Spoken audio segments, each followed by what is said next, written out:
Ce préhaut de bilan bonifié représente pour FDI Habitat 8,5 millions d'euros qui vont se répartir pour une partie sur les travaux de rénovation thermique, ça nous fait augmenter notre rénovation thermique d'environ 900 logements, c'est-à-dire que nous allons rénover sur 2016, 2017, 2018 1650 logements pour 6,5 millions. Et le reste, le solde de l'enveloppe,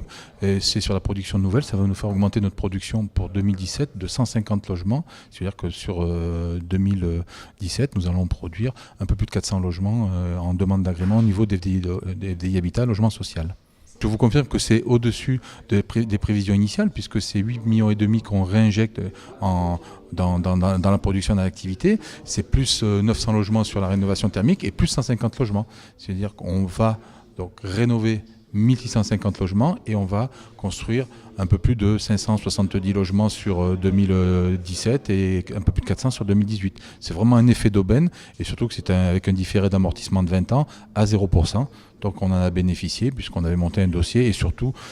c'est surtout dans une logique de partenariat très constructif avec la Caisse des dépôts et consignations.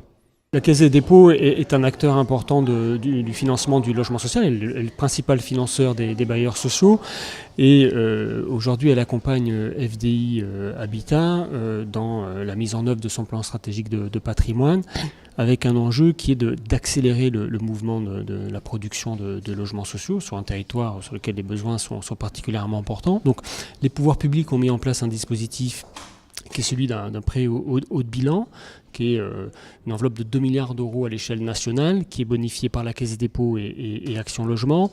Et ce dispositif, par les quasi-fonds propres qu'il met à disposition des bailleurs sociaux, doit justement leur permettre de produire plus que ce qu'ils ont envisagé de faire jusque-là. Ces fonds propres vont leur permettre,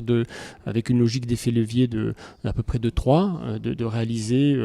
finalement une programmation de 15 à 20% plus importante que c'était prévu, avec un enjeu très fort également sur la rénovation thermique, qui est l'une des priorités nationales, où là on est sur un enjeu bien évidemment aussi de cohésion sociale, la quittance du locataire, la baisse des charges, mais aussi bien sûr de répondre aux enjeux de la transition énergétique et écologique avec cette nécessité de maîtriser justement nos dépenses et notre consommation d'énergie.